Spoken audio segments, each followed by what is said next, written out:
에어 사진 속의 사람, 우리 엄마인데요.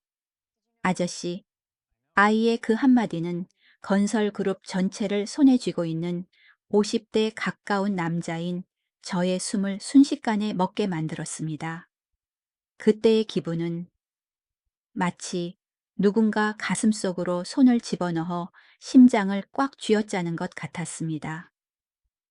그 낡은 사진 속의 여인은 바로 제가 25년 동안 절망 속에서 찾아 헤매던 여자였습니다. 손끝이 떨리기 시작했습니다. 심장이 쿵쿵거렸고 그 소리가 아이에게 들릴까봐 겁이 날 정도로 강렬했습니다. 뭐라고 했니? 엄마 이름이 뭐니? 그 질문이 입 밖으로 나오는 순간 시간의 문은 25년 전으로 되돌아갔습니다. 도대체 이게 무슨 말도 안 되는 일일까요? 여러분께 이야기해 드리겠습니다. 이야기는 이틀 전으로 거슬러 올라갑니다. 그때 저는 제주도의 한 해변 카페에 앉아 있었습니다. 일종의 농땡이였죠. 사실 도망쳤다고 하기엔 좀 그렇습니다. 저는 서울의 대형 건설사 대표 강태준입니다. 남들이 보기엔 화려해 보일지 모릅니다. 수백만 달러짜리 계약, 고급차, 멋진 집. 하지만 솔직히 말씀드리면 전 지쳐버렸습니다. 뜬 눈으로 지샌 밤들, 의미 없는 회의들, 집에 돌아왔을 때의 공허함.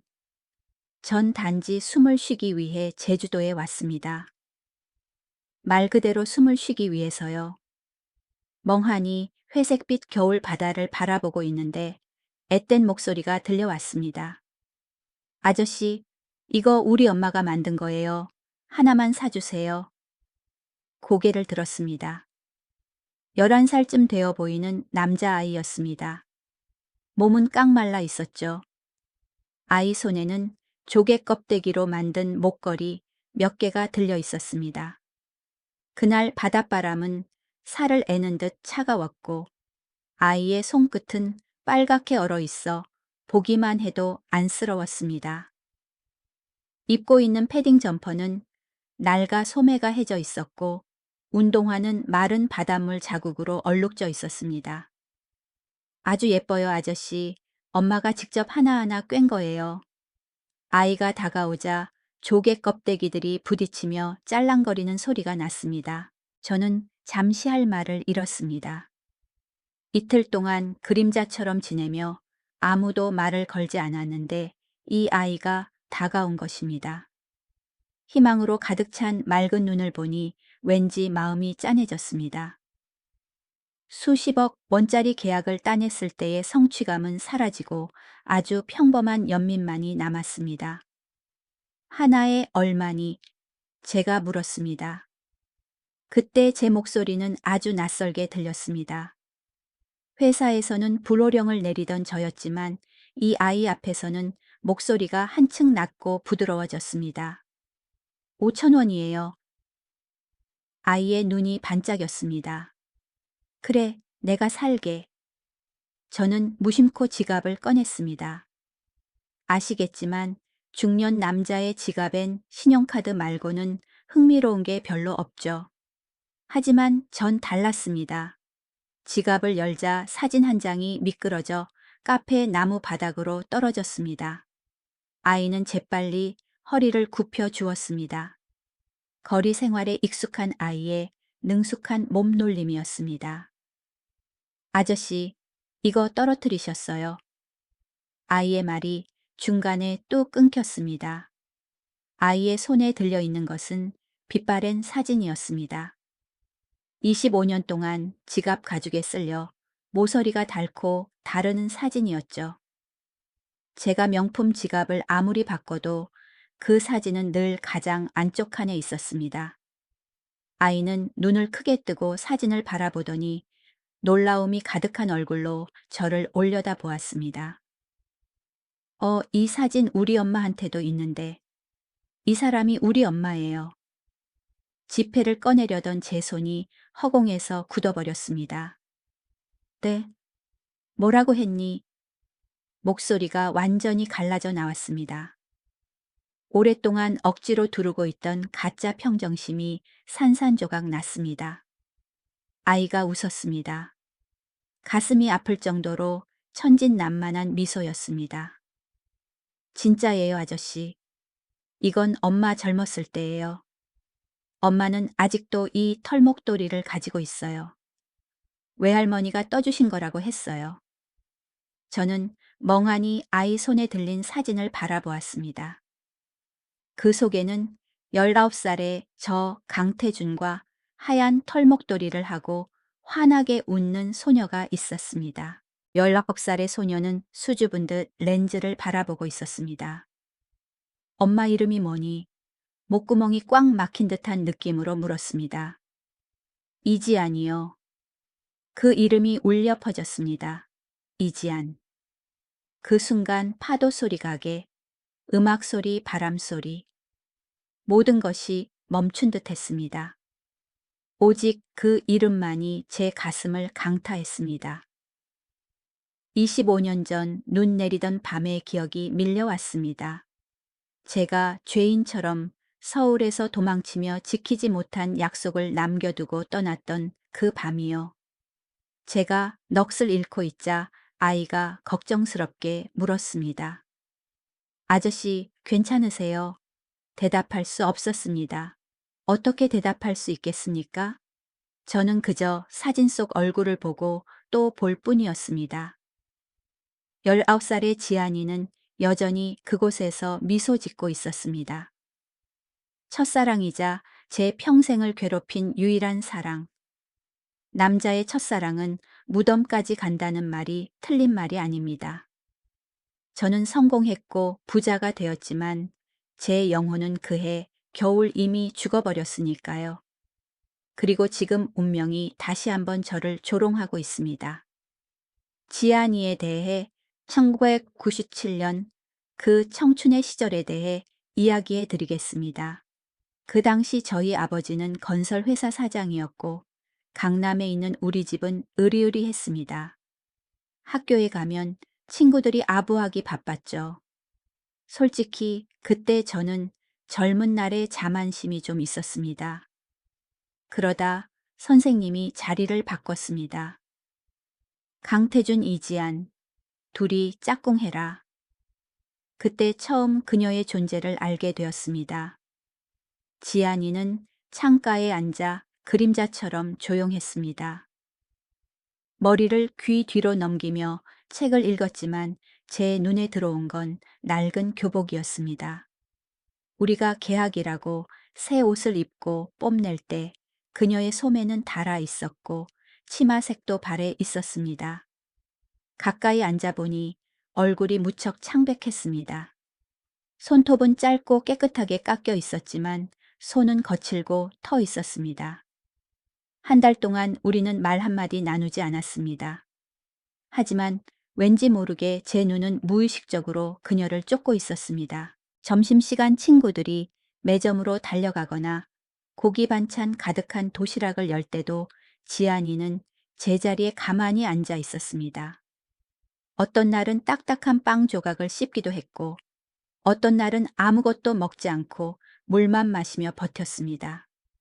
체육 시간에도 운동장 구석에 혼자 쓸쓸히 있었습니다. 주변에 조용히 살아가는 사람들에게 관심을 가져본 적이 있나요? 어느 날 농구를 하고 물을 마시러 나왔다가 우연히 지안이가 신발을 만지작거리는 것을 보았습니다. 눈을 가늘게 뜨고 자세히 보았습니다. 신발 밑창이 거의 다 떨어져 있었습니다. 걸을 때마다 안쓰럽게 다그락 소리가 났습니다. 그녀는 누가 볼까 주위를 살피더니 몰래 신발을 벗어 밑창을 꾹 눌렀습니다. 그때 저는 그녀의 양말 엄지발가락 부분에 큰 구멍이 난 것을 보았습니다. 그 모습이 솔직히 말해 제 뇌리에 박혀 떠나지 않았습니다. 그날 밤과 후 저는 집으로 바로 가지 않고 신발 가게에 들렀습니다. 아주 예쁜 흰색 여자 운동화를 골랐습니다. 포장해 드릴까요? 직원이 물었습니다. 아니요, 괜찮아요. 그냥 선물할 거라서요. 저는 대충 대답했습니다. 다음 날 아침 평소보다 일찍 등교했습니다. 도둑질이라도 하는 것처럼 심장이 쿵쿵거렸고 몰래 새 신발을 지안이의 사물함에 넣었습니다. 편지도 아무런 메시지도 남기지 않았습니다. 그냥 그러고 싶었습니다. 그리고는 자리에 앉아 신문을 읽는 척 했지만 눈은 계속 사물함 쪽을 힐끔거렸습니다. 지안이가 왔습니다. 사물함을 열었습니다. 그때 그녀의 표정을 절대 잊을 수 없습니다. 놀라움, 그리고 당황스러움. 신발을 집어들고 탐색하듯 교실을 둘러보았습니다. 그 눈빛에는 두려움과 약간의 감동이 서려 있었습니다. 누가 줬는지는 몰랐지만 그녀가 신발을 품에 안고 살며시 미소 짓는 것을 보았습니다. 그때 부잣집 도련님이었던 저는 깨달았습니다. 행복이란 때로는 내가 신경 쓰는 사람이 멀쩡한 신발을 신은 모습을 보는 것만으로도 충분하다는 것을요. 하지만 여러분 인생은 만화책처럼 마냥 평탄하지 않다는 거 아시죠? 이문세의 가로수 그늘 아래 서면이라는 노래 기억하시나요? 그 멜로디가 울려 퍼질 때마다 저는 코끝이 찡해집니다. 신발 선물 사건. 며칠 후 음악 시간에 선생님이 그 노래를 틀었습니다. 무심코 고개를 돌렸는데 지안이가 눈을 감고 멜로디에 푹 빠져 있는 모습이 보였습니다. 입가에는 옅은 미소가 번져 있었습니다. 늘 움츠러들어 있던 평소와 달리 그렇게 평온한 모습은 처음이었습니다. 너 이 노래 좋아해. 제가 용기를 내어 말을 걸었습니다. 지안이가 눈을 떴고 놀란 기색이 역력했습니다. 우리 엄마가 살아계실 때 이 노래를 참 좋아하셨어. 엄마에 대해 과거형으로 말하는 모습에 가슴이 철렁했습니다. 아픔을 건드릴까봐 더 묻지 못하고 그저 웃어넘겼습니다. 나도 좋아해. 아빠 차에서 하도 들어서 중독됐어. 지안이는 제 눈을 똑바로 쳐다보더니 킥킥 웃었습니다. 의외네. 부잣집 도련님이라 세련된 팝송만 들을 줄 알았는데. 부잣집 아들은 맞지만 그게 내 전부는 아니야. 저는 꽤 진지하게 대답했습니다. 그 순간 우리 사이에 보이지 않는 벽이 무너진 것 같았습니다. 그해 여름 우리는 더 가까워졌습니다. 17, 18살의 감정이란 게 자연스럽게 생겨나잖아요. 점심시간이면 저는 샌드위치 2개를 사곤 했습니다. 이거 네가 하나 먹어줄래? 실수로 2개 샀는데 혼자 다 못 먹어서. 세상에서 가장 서투른 핑계를 댔습니다. 지안이는 샌드위치를 보고 저를 보았습니다. 자존심과 배고픔이 싸우는 게 눈에 보였습니다. 하지만 꼬르륵거리는 배꼽 시계가 분위기를 깼습니다. 저는 짐짓 딴청을 피웠습니다. 아이고, 안 먹으면 버려야겠네. 아까워라. 결국 그녀는 받아들었고 마치 사내 진미라도 되는 듯 아주 작은 조각으로 나누어 소중하게 먹었습니다. 그 모습을 보는데 마음이 묘하게 따뜻해졌습니다. 가을이 오고 우리는 도서관에서 같이 공부했습니다. 지안이는 공부를 참 잘했지만 학원 갈 돈이 없었습니다. 저는 비싼 입시 학원 자료를 몰래 가져와 빌려주었습니다. 어느 늦은 밤 공부하다 보니 지안이가 책상에 엎드려 있었습니다. 어깨가 심하게 떨리고 있었습니다. 지안아, 왜 그래? 어디 아파? 저는 당황했습니다. 고개를 든 그녀의 얼굴은 눈물 범벅이었습니다. 미안해, 태준아. 갑자기 너무 벅차서. 왜 나한테 이렇게 잘해줘, 내 인생에. 나한테 이렇게 잘해주는 사람은 없었어. 솔직히 여자가 우는 모습을 보니 남자인 제가 견딜 수가 없었습니다. 그녀가 눈물을 닦으려 손을 올리다 무심코 소매가 거쳐 올라갔습니다. 그리고 저는 얼어붙었습니다. 앙상한 팔뚝에 시퍼렇게 멍이 들어 얼룩덜룩했습니다. 지아나, 너 팔이... 그녀는 급히 소매를 내렸지만 이미 늦었습니다. 아무것도 아니야. 아무것도 아니긴 뭐가 아니야. 안타까움에 제가 소리쳤습니다. 그녀는 고개를 숙이고 기어들어가는 목소리로 말했습니다. 아빠가 술만 드시면 때려. 엄마 돌아가시고 더 심해졌어. 오늘은 그냥 학비 달라고 했을 뿐인데. 저는 손톱이 살을 파고들 정도로 주먹을 꽉 쥐었습니다. 분노가 치밀었지만 떨고 있는 그녀를 보니 지금 필요한 건 화를 내는 놈이 아니라 기댈 어깨라는 걸 알았습니다. 내일부터 내가 데려다 줄게. 제가 단호하게 말했습니다. 하지마 방향 다르잖아. 나 돌아가는 거 좋아해. 됐지? 그때부터 매일 오후 그녀를 언덕 위에 위태롭게 서 있는 허름한 판자촌 집까지 바래다 주었습니다. 가파른 언덕, 깜박거리는 가로등, 어둡고 위험한 곳이었습니다. 한 번은 대문 밖에 서 있는데 그릇 깨지는 소리와 아버지가 술 주정하며 욕하는 소리가 똑똑히 들렸습니다. 지안이 얼굴이 새하얗게 질렸습니다. 저를 밀치며 말했습니다. 가, 어서 가. 저는 그녀의 손을 꽉 잡았습니다. 지안아 약속해. 너무 위험하면 우리 집으로 도망쳐. 언제든지. 알았지? 그녀는 눈물을 참으며 고개를 끄덕였습니다. 가을이 지나고 저는 그 강인한 소녀를 사랑하게 되었다는 걸 깨달았습니다. 그녀를 지키고 싶었고 그 어두운 늪에서 끌어내 주고 싶었습니다. 11월 날씨가 추워지기 시작했습니다. 우리는 학교 옥상에 올라가 바람을 쐬었습니다. 태준아, 넌 나중에 뭐 하고 싶어? 건축가. 내 손으로 집을 짓고 싶어. 저는 제 꿈에 대해 신나게 이야기했습니다. 너는? 지안이는 회색빛 하늘을 올려다보며 서글프게 한숨을 쉬었습니다. 난 그냥 돈 벌고 싶어. 그 집에서 탈출하고 싶어. 대학은 나한테 너무 사치야. 듣는데 가슴이 쓰렸습니다. 저한테는 당연한 것들이 그녀에게는 꿈조차 꿀 수 없는 일이었으니까요. 포기하지 마, 지아나. 우리 같이 노력하자. 수능이 끝나고 은행나무 아래서 만나기로 했습니다. 크리스마스 선물을 미리 주고 싶었고 제 마음도 고백하고 싶었습니다.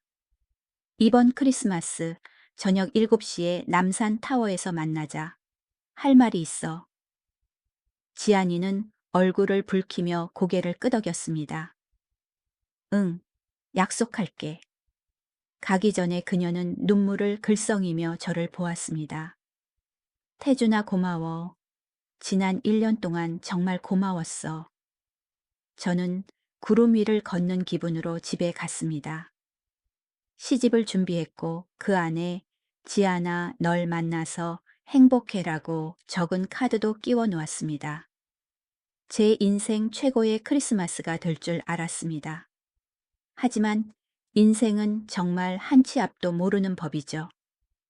크리스마스 이틀 전인 12월 22일 밤.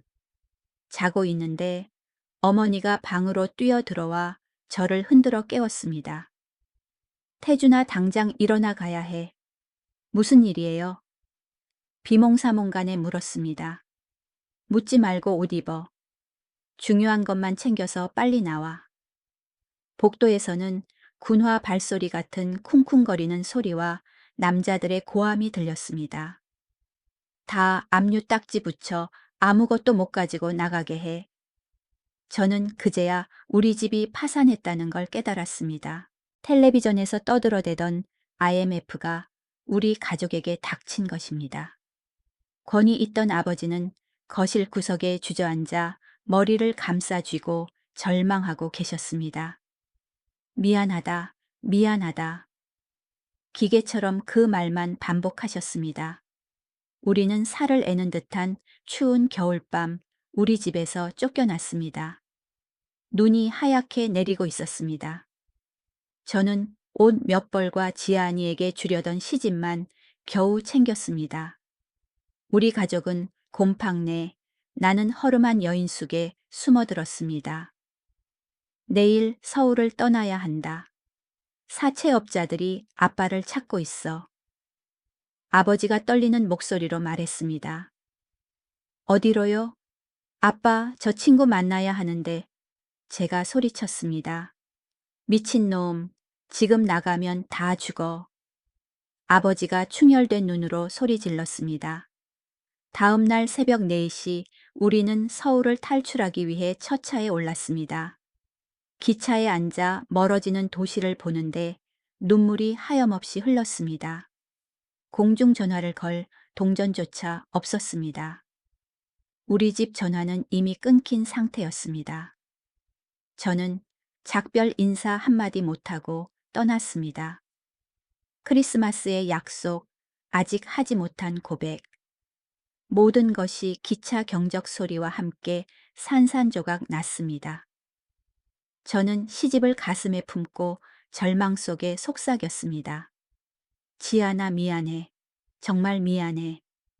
그해 크리스마스 이브 지아니가 저녁 6시부터 남산 타워에 와 있었다는 걸 저는 몰랐습니다.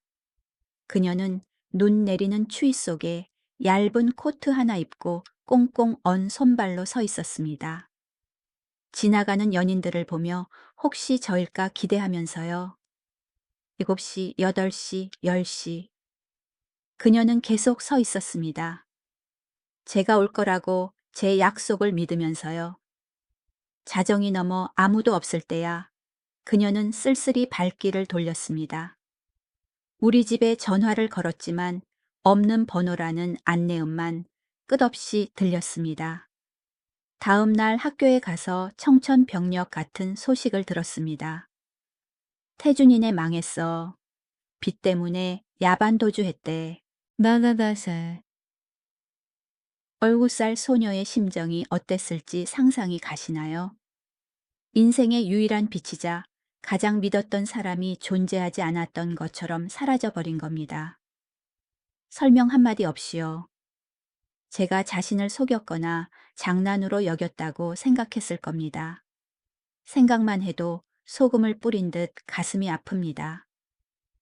제가 떠난 후 지안이의 삶은 지옥으로 떨어졌습니다. 나중에 들으니 아버지는 더 잔인하게 폭력을 휘둘렀고 그녀는 신문 배달 설거지, 편의점 야간 알바 등 닥치는 대로 일하며 살았다고 합니다. 저에 대한 그리움과 원망을 잊기 위해 미친 듯이 일만 했습니다. 5년 뒤 아버지가 칼을 들고 위협하자 지안이는 도망쳤습니다. 빈손으로 집을 나와 엄마 사진과 고등학교 때 저와 찍은 사진 한 장만 챙겼습니다. 원망스러워도 참아 버리지 못한 거죠. 숙식을 제공해주는 식당 설거지 일을 구했습니다. 아버지를 벗어나면 좀 나아질 줄 알았겠죠. 하지만 아니었습니다. 운명은 너무나 잔인했습니다. 주인에게는 30대 중반의 백수 아들이 있었는데 술 주정뱅이에 지안이를 음흉하게 쳐다보던 놈이었습니다. 그리고 운명의 그 밤이 왔습니다.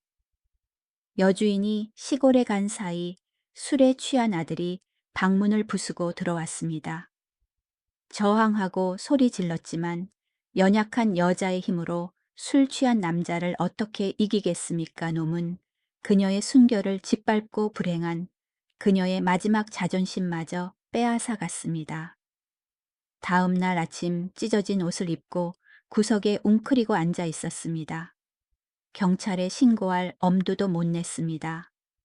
쫓겨날까봐, 사람들이 손가락질할까봐, 가난한 자신의 말을 아무도 믿어주지 않을까봐 두려웠던 겁니다. 한 달 뒤 임신 사실을 알게 되었습니다. 하늘이 무너지는 것 같았을 겁니다. 자신을 해친 놈의 아이라니 지우려고 했습니다. 산부인과 앞에서 1시간이나 서성였습니다. 하지만 거울 속 퀭한 자신의 얼굴을 보며 엄마를 떠올렸습니다. 포기하면 안 돼. 그녀는 아이를 낳기로 결심했습니다. 아이에게는 죄가 없으니까요. 자신의 피와 살이니까요. 지안이는 푼돈을 모아 버스를 타고 땅끝까지 갔습니다. 제주도를 택했습니다. 바다가 있고 바람이 있고 자신의 아픈 과거를 아는 사람이 없는 곳. 그곳 바닷가 허름한 단칸방에서 민호를 낳았습니다. 혼자 산통을 겪고 직접 탯줄을 잘랐습니다. 민호라는 이름은 밝은 하늘이라는 뜻입니다. 엄마보다 밝은 인생을 살라는 뜻이었겠죠. 아이를 키우기 위해 온갖 일을 다 했습니다. 민호가 3살 때 낮에는 김밥을 팔고 밤에는 불을 켜고 조개 껍데기를 주워 목걸이와 팔찌를 만들어 관광객에게 팔았습니다. 전교 1등 하던 그 손이 바닷바람과 물에 터지고 갈라져 굳은 살이 박였습니다. 민호는 너무 일찍 철이 들어 마음 아픈 아이로 자랐습니다.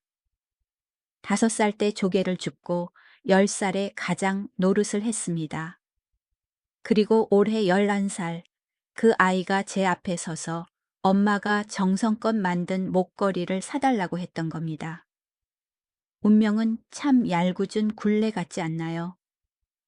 도망쳤던 제가 지금 제가 가장 사랑했던 여자의 그러나 제 아이는 아닌 아들과 마주 서 있습니다.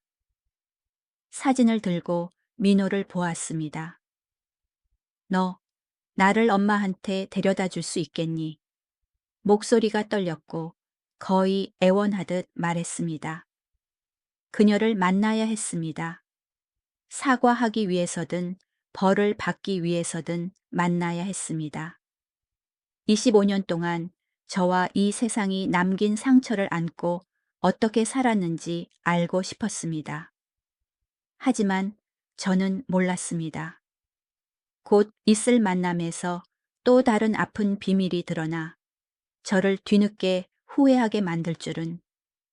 여러분은 인생이 한순간에 뒤바뀔 수 있다는 걸 믿으시나요? 하룻밤 사이에 서울의 부잣집 도련님에서 사회 밑바닥으로 추락했습니다.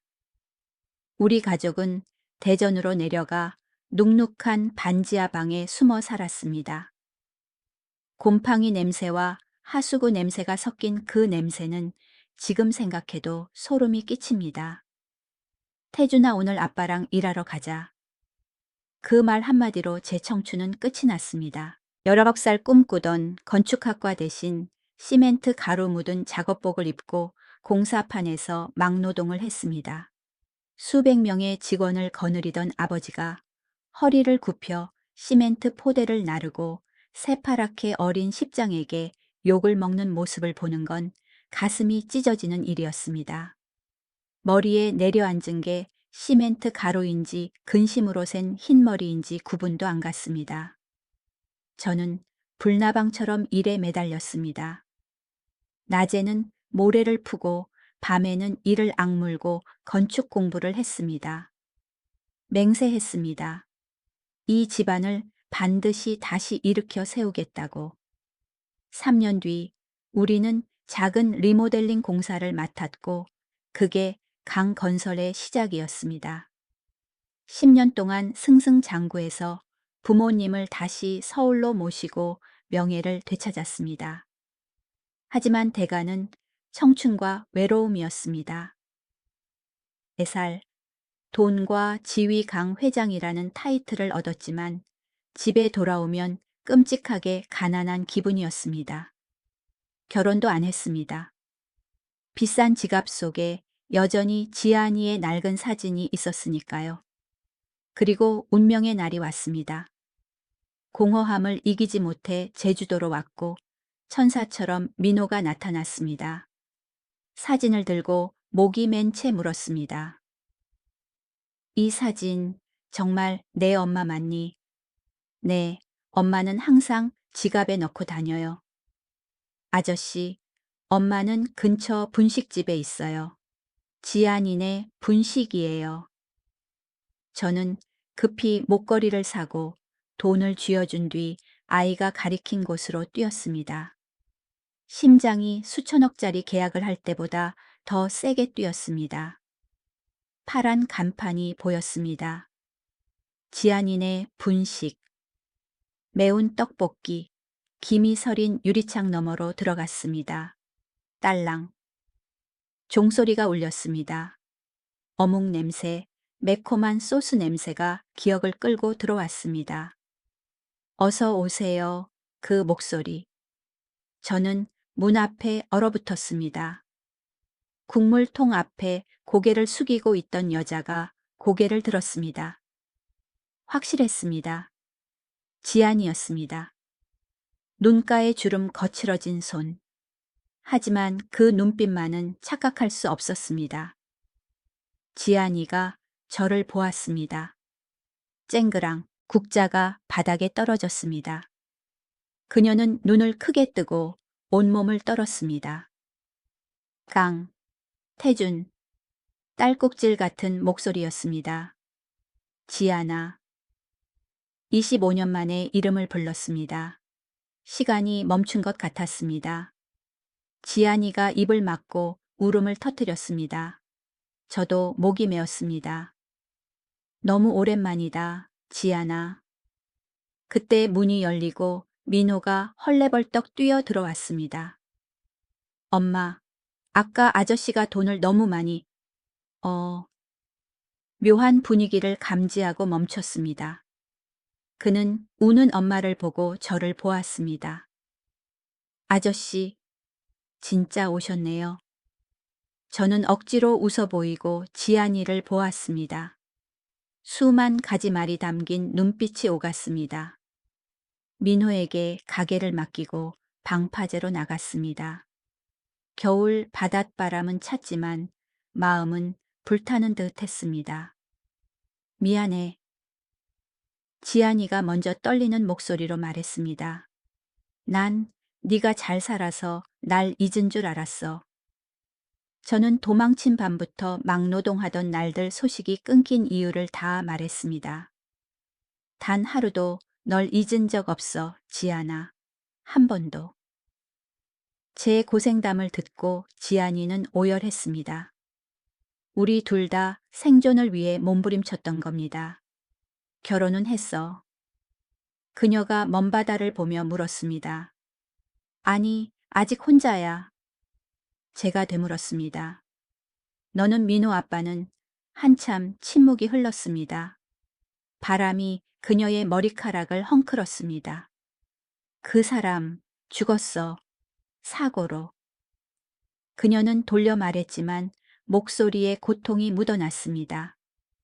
그녀는 어두웠던 시절 민호를 가졌을 때의 절망 죽으려 했던 일들을 이야기했습니다.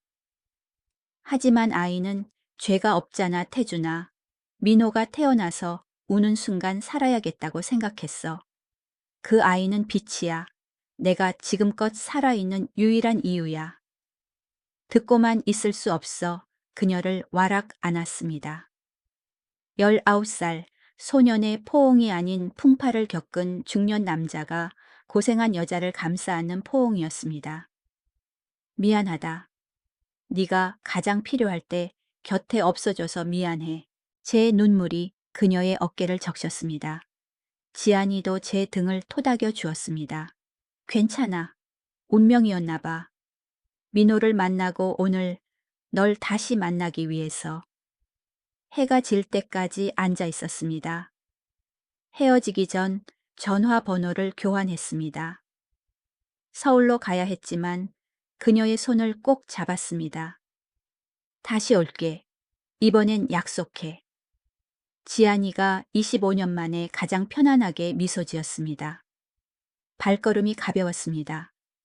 하지만 여러분, 인생은 사람을 끝까지 시험하더군요. 그녀를 찾은 게 해피엔딩인 줄 알았는데 착각이었습니다. 민호에 대한 진실 지안이가 말한 사고, 현실의 장벽, 모든 것이 기다리고 있었습니다. 4살 남자와 상처 입은 미혼모가 과연 다시 시작할 수 있을까요? 남자는 반평생을 보내고 나서야 권력이나 돈이 차가운 심장을 데워주지 못하며 사랑하는 사람과 먹는 따뜻한 밥 한 끼만이 그걸 할 수 있다는 걸 깨닫기도 합니다. 제가 말했던 그 차가운 강 회장, 태준이 정말 변했습니다. 서울의 거대 건설 그룹이 입을 다물지 못할 일을 벌였습니다. 비서를 불러 단호하게 말했습니다. 앞으로 금요일 오후 일정은 다 비워. 이유는 묻지 말고. 솔직히 일 중독자인 태준에게 금요일 오후는 계약하고 회의하기 딱 좋은 골든타임인데 이제는 자신을 찾는 시간이 되었습니다. 그는 제주도로 날아갔습니다. 5성급 리조트가 아니라 바람 부는 지안이의 작은 식당으로요. 첫 금요일, 그는 최고급 칼 세트, 수입, 냄비 민호를 위한 참고서 더미를 들고 나타났습니다. 지안이가 설거지하는 걸 보고 말없이 비싼 양복 상의를 벗고 흰 셔츠 소매를 걷어붙인 채 개수대로 돌진했습니다. 뭐 하는 거예요? 회장님이 왜 기름때를 묻혀요? 놔두세요. 건설사 회장은 설거지 못하나 놔둬. 내가 빌딩도 짓는데 이까짓 그릇쯤이야. 짠하지 않나요? 남자는 미안하면 말보다 행동으로 보여줍니다.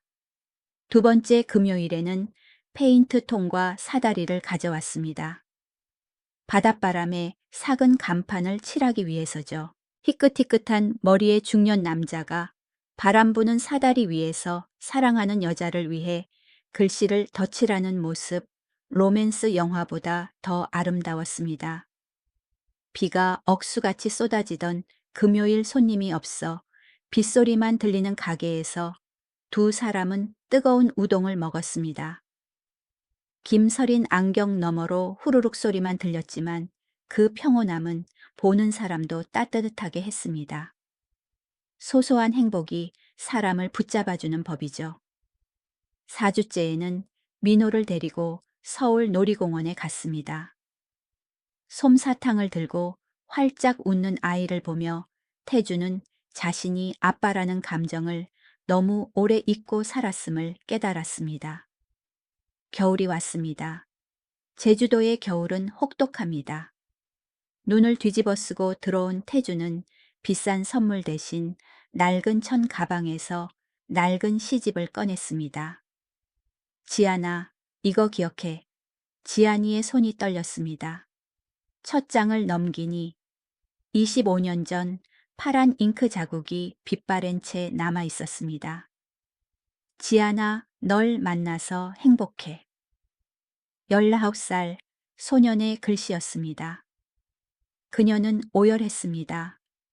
둑이 터진 듯한 울음이 20여 년의 기다림과 서름을 씻어냈습니다. 그는 가장 암울했던 시기에도 추억을 버리지 않았던 겁니다.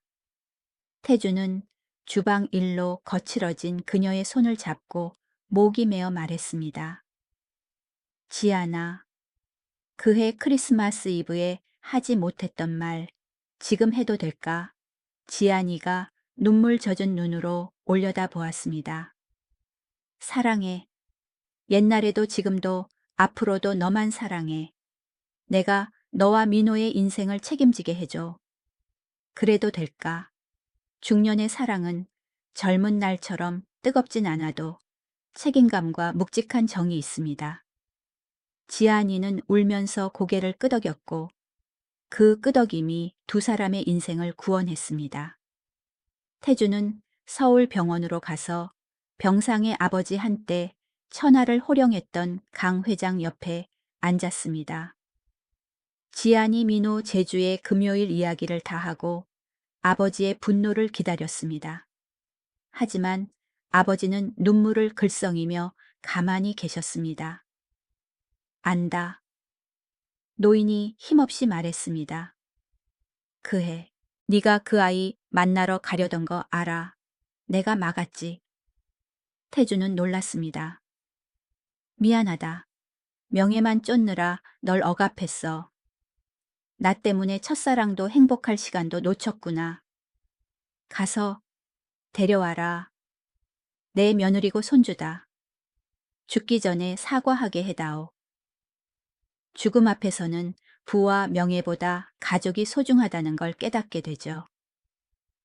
아버지의 허락에 태주는 천군만마를 얻은 듯 했습니다.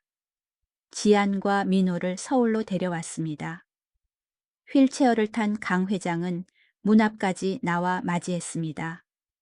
민호에게 낡지만 귀한 만년필을 주며 말했습니다. 받거라, 우리 손주. 공부 열심히 해서 훌륭한 사람이 되거라. 그것은 단순한 팬이 아니라 세대의 계승이자 인정이었습니다. 2달 뒤 조촐하지만 따뜻한 결혼식이 열렸습니다. 지안이 민호 손을 잡고 입장했고 민호가 두 사람에게 반지를 전달하는 순간은 상처 입은 가족이 사랑으로 봉합되는 가장 아름다운 장면이었습니다. 서울에 와서도 지안이는 가만히 사모님 노릇만 하지 않았습니다. 요리를 계속하고 싶어 했죠. 태주는 그녀를 위해 조용한 주택가에 바다와 당신이라는 작은 식당을 차려주었습니다. 이름 참 로맨틱하죠. 맛도 맛이지만 분위기가 따뜻해 손님이 끊이지 않았습니다.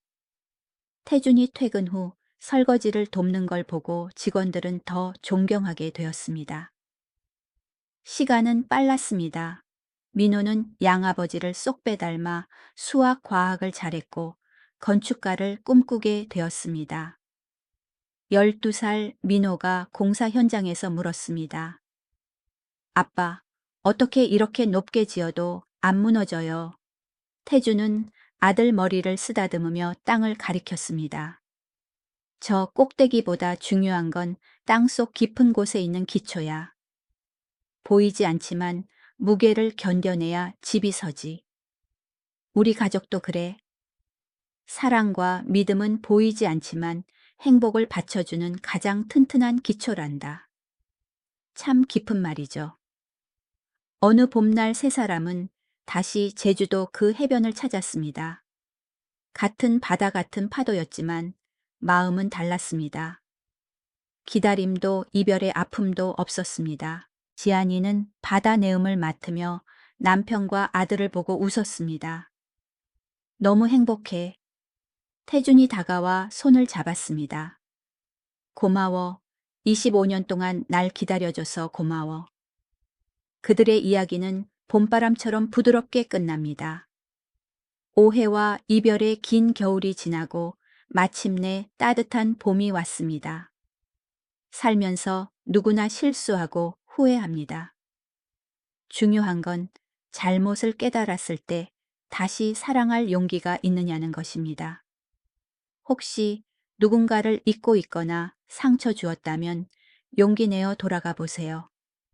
봄은 여러분 앞에서도 기다리고 있습니다.